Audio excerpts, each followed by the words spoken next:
Welcome to your review for Doctor Who Season 2, the Interstellar Song Contest. Let's get started, shall we? I really enjoyed this episode. Lots of interesting concepts played out. I'm not quite sure about the bi-generation. We finally got the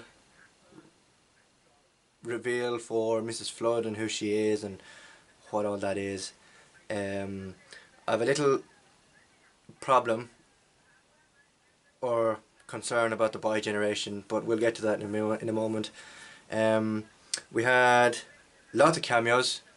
We had Graham Norton appear completely or fully as himself in Doctor Who since that infamous blunder at the beginning of 2005 when the series relaunched 20 years ago. I'll discuss that. We have Rylan presenting the 608th Interstellar Song Contest as himself, and he's very much suited to presenting roles. And we get to see the darker side of the Doctor this week, and I couldn't believe it. I have been waiting for that moment for 2 seasons, and it finally happened. So we've lots to unpack this episode, so do stick around. I really enjoyed this episode. A lot of people kind of think it has some sort of connotations towards, political connotations towards a certain country committing heinous acts in Palestine, but you know that's an issue for another day. Personally, I didn't see it that way, although I can get people's concerns about that. I won't be discussing it here, but just know that I understand and see where people are coming from in relation to that.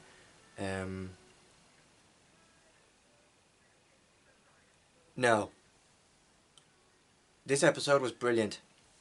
It was very camp and colourful and all this, and it's exactly what we need as the stakes start to ramp up and the big finale unfolds. It was great to see Graham Norton have a part in Doctor Who. I really enjoyed that, and who doesn't love a bit of Irish humour thrown in there as well.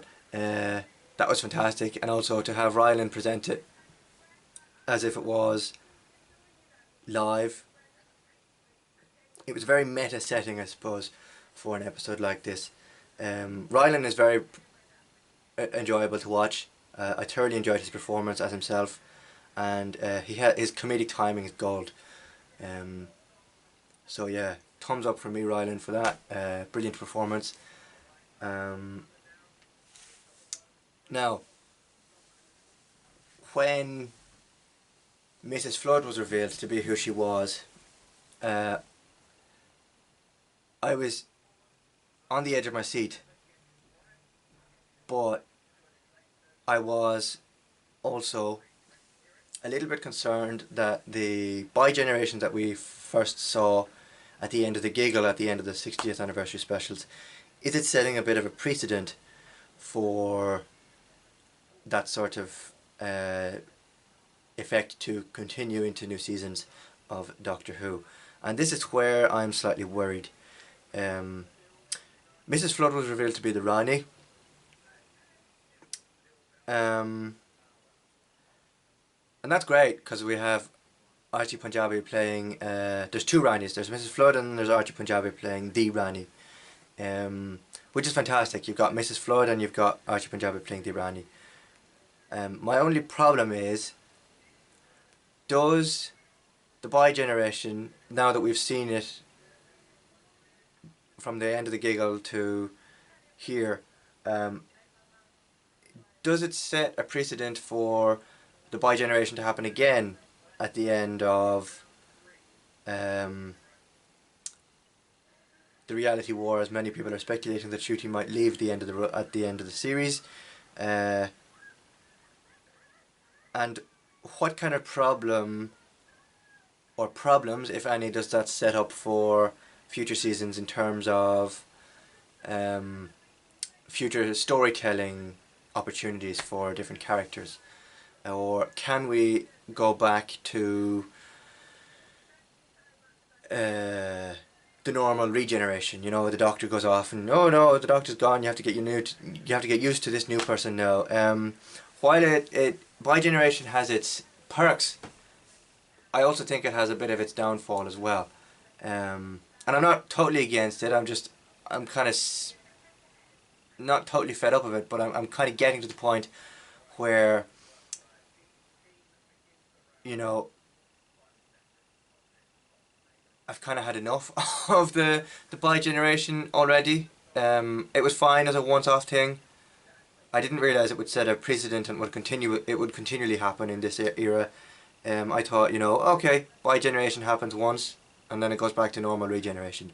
But, you know, I've seen there's been a lot of discourse around the bi-generation in recent weeks about this era. I don't know. I'm kind of on the fence about it. What do you think of bi-generation? Should it stay or should it go, or should they go back to the normal regeneration? Do let me know in the comments below, and I'll be sure to get back to them as quick as possible. Now, we got to see the Doctor's darker side in this episode. You've got in the control room, the gallery as it's called in TV terms. You've got Freddie Fox playing the character of I can't remember his name, but he's playing the kid or something, the character of the kid, and the Doctor gets so frustrated and angry about things relating to what that species of alien is doing. And while it's great to see, I can understand that there are political connotations attached to it, which I won't discuss here, as I said at the top of the video. But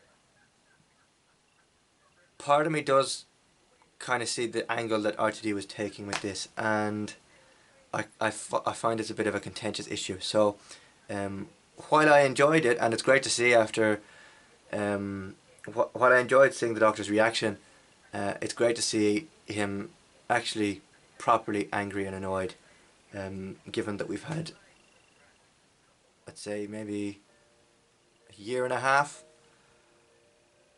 if even, of the Doctor crying every episode, and that just kind of, it's nice to have a break from all the emotionally heavy stuff. And yes, oh, we have the return of Susan Foreman in this episode, and while it was teased in season 1 with all these kind of pointers towards a possible Susan Foreman return, or will she, won't she return, and then to have her pop up in this, you know, just out of the blue, with "find me, come and get me" kind of thing, while the Doctor was being whipped up into space and then found his way back on a space confetti cannon. I thought it was really interesting, and I think we are going to see more of her in the reality war, mainly because in the behind the scenes for this episode in Unleashed, when Carol Ann Ford was interviewed for her part in this episode, she was wearing a totally different costume. So does that mean that we get Susan Foreman in the reality war? I certainly hope so, because, you know, in the interview with Unleashed for the Interstellar Song Contest, Susan Foreman was kind of explaining, you know, how she met with Russell T Davies at the Starbeast premiere, and then again at the season 2 premiere, and said, oh, Russell said to me, you know, I'd love to have you in Doctor Who. What do you think?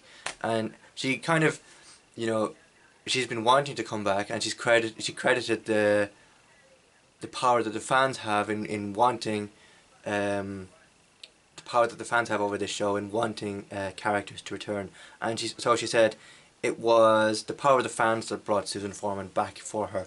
And she said it was lovely. It was great to come back and visit the TARDIS set and work with Ncuti and all that. And it was a lovely, lovely moment. And Carol Ann Ford, as such, is just a complete joy to see on screen. And I very much enjoyed Susan Foreman's Vogue type poses as she was coming in and out of vision for the Doctor. So yes, lots of positives to come from this week's episode. And the Wish World, the next episode, has a lot of work to do if it wants to pull off the spectacular finale that it is building up to be. So yes, very much enjoyed this episode. Do let me know what your thoughts were on this episode in the comments below, and I'll be sure to look at them at some point soon. But until then, thank you very much for watching. Don't forget to like, comment, share and subscribe, and as always, I'll be back later in the week with my next installment of the Doctor Who Season 2 reviews. Thank you very much for watching, and I'll see you again very soon.